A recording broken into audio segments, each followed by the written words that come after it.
Mais Saúde retorna no seu segundo bloco, aproveitando a presença aqui de uma mestre em infectologia, para ser uma pergunta que é intrigante para a maioria dos profissionais de saúde do nosso país.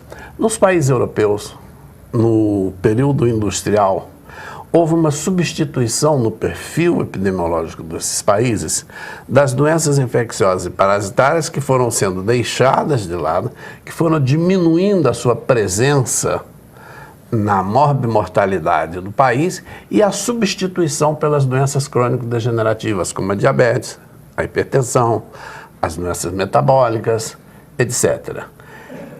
Por favor, doutora Andréia, nos faça um pequeno histórico de como que o Brasil se comportou e como se encontra hoje, no que diz respeito ao peso das crônicas degenerativas e o peso das infecções parasitárias.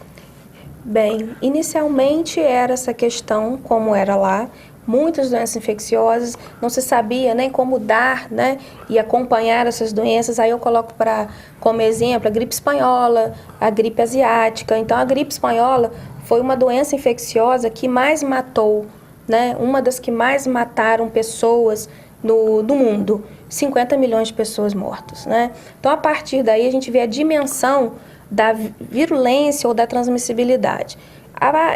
As enfermeiras, os técnicos, os médicos, eles começaram a verificar que até a lavagem das mãos é extremamente significativa, né? A lavagem das mãos, o contato com secreção. Então, o mundo se transformou frente ao quê? Ao novo, né? As maneiras de higienização. Faculdade de Medicina, né? A gente vê em fotos de antigamente, tudo era muito diferente. E a partir de então, as coisas foram melhorando, principalmente na questão de prevenção e na questão de lida com o paciente, né? A gente fala isso, o nome precaução.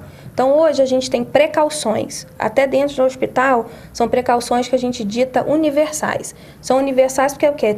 Em todo mundo, são as mesmas precauções que a gente tem que tomar, e isso já vem, né, desde alguns anos, há muitos anos para cá, só que por conta de uma associação de um saneamento básico, né, da questão cultural, do ensino, da cultura tanto religiosa como até próprio lembrando dos indígenas também, que antes tinham conhecimento, hoje tem um conhecimento muito maior. Então, tanto é que eles também fazem parte do grupo etário da vacina, prioritário. Então, várias coisas novas vieram acontecendo e o índice de doenças infecciosas e parasitárias no Brasil vem diminuindo. Isso foi um ganho para a gente, né? E ocorreram, assim, uma mudança no padrão de mortalidade, né? Aí entra agora, dentre as 20 doenças que mais matam, né? Principalmente no Brasil, aí entra o que o senhor falou, o infarto agudo do miocárdio, né?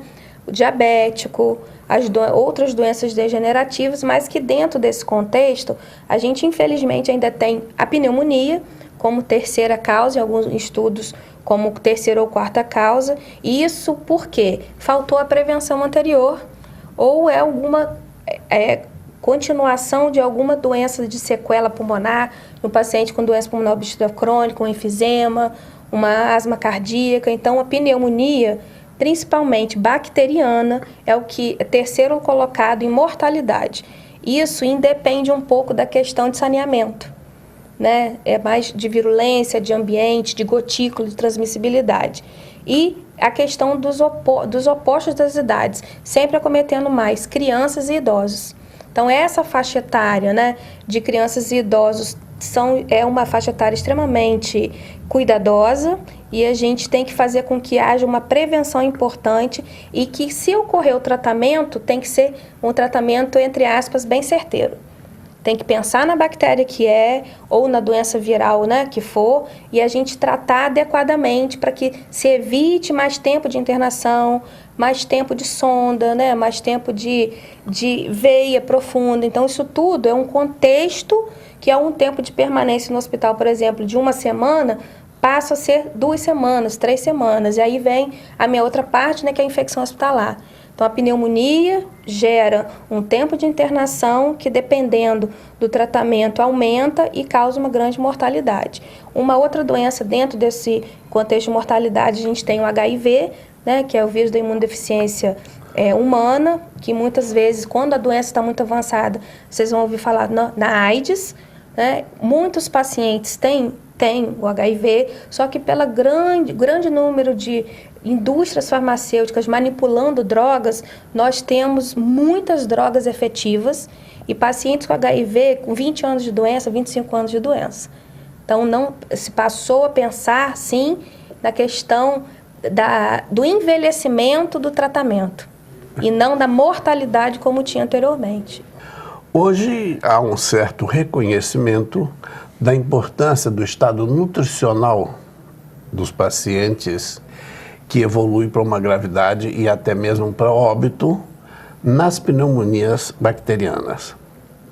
Eu pergunto o seguinte: há uma relação direta também entre desemprego, alcoolismo, uso de drogas e tuberculose pulmonar?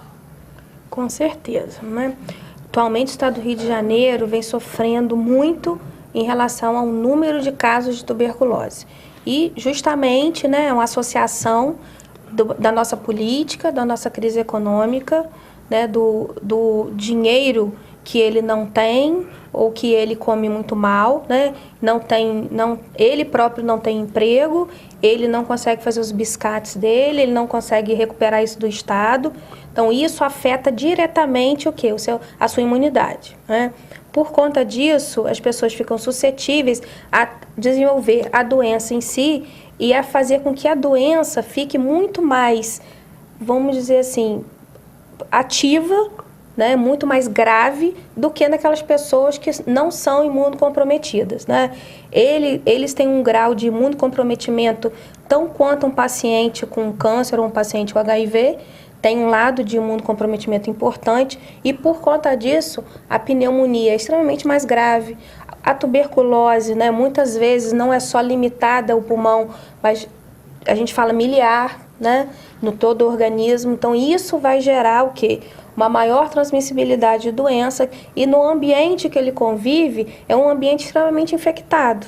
Então, geralmente, não apenas ele doente, né, mas outras pessoas do seu ambiente. Principalmente que a tuberculose é causada por uma micobactéria que é muito leve.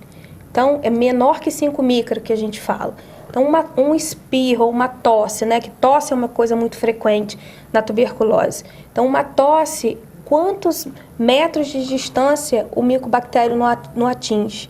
Então, isso é uma coisa extremamente significativa e por isso da circulação do ar, né? E isso é uma coisa importante. E daí a importância também de, nas comunidades mais carentes, os casais optarem pelo puxadinho. Sim. Em que fica o marido, a mulher, os filhos que vão nascendo, o sogro, a sogra, num mesmo ambiente praticamente, não é? Em N metros quadrados fica uma quantidade de pessoas completamente inadequada, com contato entre aerossóis muito frequente e muito intenso. Então, não é incomum em uma mesma família, né? Acaba sendo o inicial, né, o caso inicial, daqui a pouco você vai ver que aí pode ser meses depois, anos depois, um outro paciente com tuberculose, sendo esse da mesma família. Por isso que é o adequado sistema, né, o ambulatório de tuberculose, assim que ele recebe o paciente, chama todos os seus comunicantes, para a gente já fazer o quê? O raio-x, né? Se for alguma imagem suspeita, o próprio exame de escarro, e a partir daí combater, né, os outros comunicantes em si. Mas isso da aglomeração é um ponto extremamente importante de ser falado. E extremamente frequente nas comunidades carentes, na periferia das grandes cidades, em função da migração rural. Sim. E do desemprego. Com certeza. Não é? Bom, nós terminamos aqui o nosso segundo bloco e já retornamos em seguida depois de um cafezinho e um copo d'água.